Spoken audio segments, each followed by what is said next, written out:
Yeah. Sige, sir. Kaya na tayo, sir? Yep. Sige, sir. Start tayo in 5, 4, 3, 2, 1. Sir, ID muna tayo. Pangalan po natin yung position po natin sa Manila. Councilor Rosalino June Ibay ng District 1 at Committee for Police, Fire, and Jail, Public Safety. Sir, Chairman. una itong anti-balaklava law ay ordinance. Paano siya nabuo? Ano yung background behind it? Madami kasing cases na kung saan ng mga riding using ginagamit na equipment to ng mga riding in tandem using motorcycle. Ganon din at madami kaming cases na na-solve using with the CCTV. Minsan nagiging variant yung pagko-cover ng mukha. Actually, even umbrella can use as a covering, hindi para hindi ma-identify yung mga person under person of interest sa mga investigation namin. So, ako naman galing sa kapulisan, kaya itong anti-balaklava, which is alam naman natin ang nakalabas lang dito is yung mismong mata.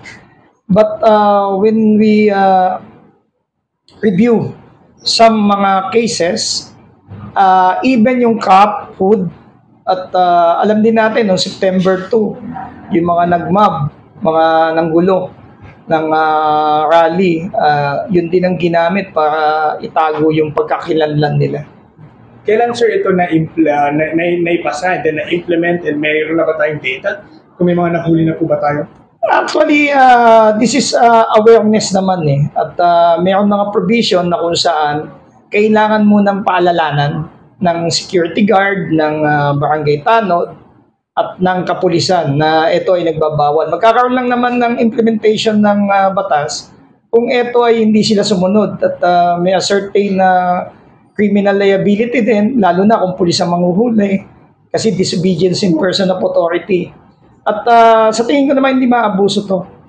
At ito ay na-aprobahan ni Mayor Francisco Isko Moreno noong October 2 at sinapubliko noong October 30. Kaya itong pagpasok noong November 15 ay asahan na natin na implement to sa mga establishment, sa mga public space na kung saan kailangan nilang tanggalin yung covering face nila 3 meters away to the vital installation. So, sir, basically hindi lang siya balaklava, tama ba? Yes. Kasama cap, hoodie, lahat Yes. ba yan, sir, kasama?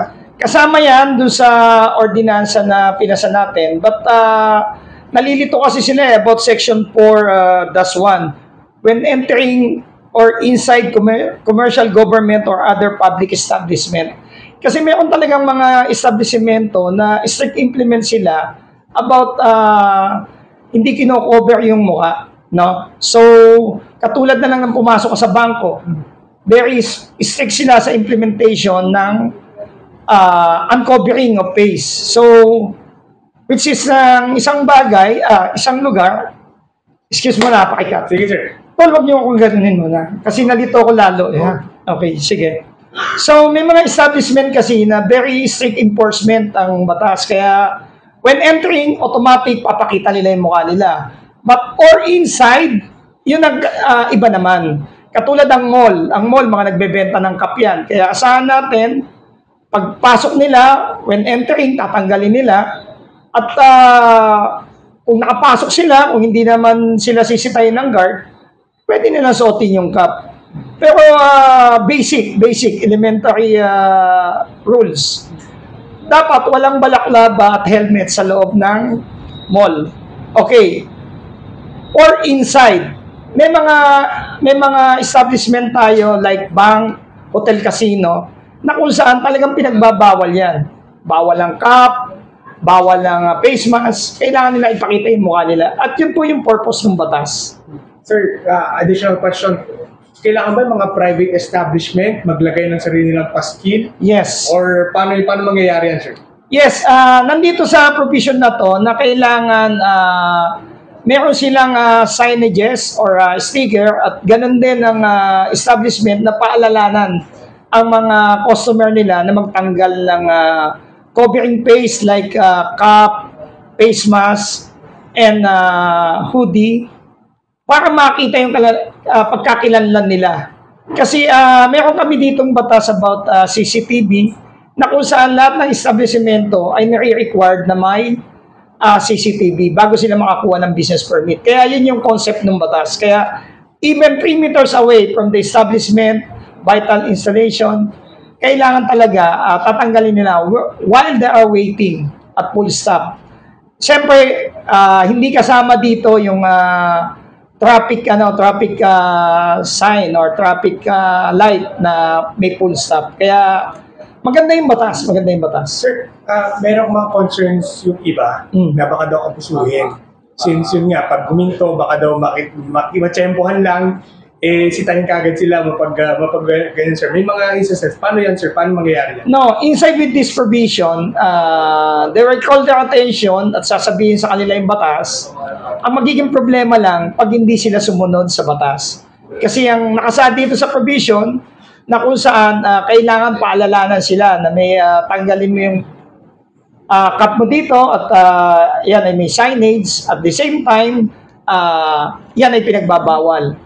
Kaya nga kung titignan mo, no, ibig sabihin this is not under hindi magbabaryan to sa national law ng RA 4136 yung land transportation law natin. Wala kasi exempted dito, kailangan pagbaba mo ng motor while you are waiting, kailangan mong ipakita yung mukha mo. Kaya wala akong nakikita na maabuso to even with the traffic enforcer in the city of Manila.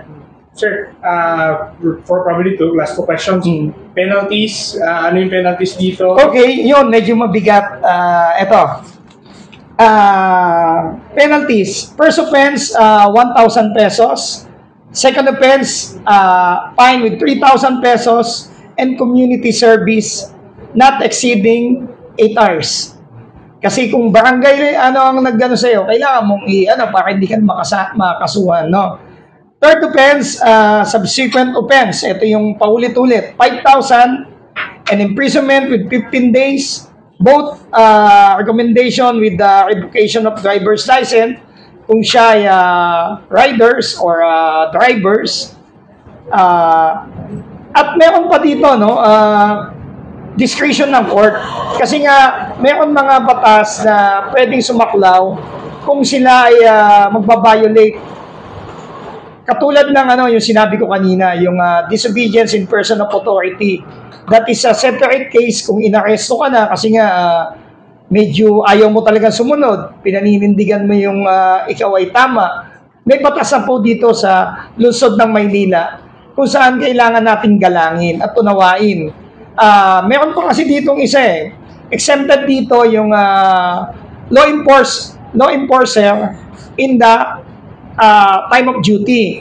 So kung yun naman ay nahuli at wala siya sa oras ng kanyang trabaho at hindi mandated nung time ng duty hours niya or time ng trabaho niya at ginamit niya yung balaklava or meron din na administrative case na administrative grave misconduct. Kaya mas delikado to sa mga law enforcer na katulad ng kapulisan.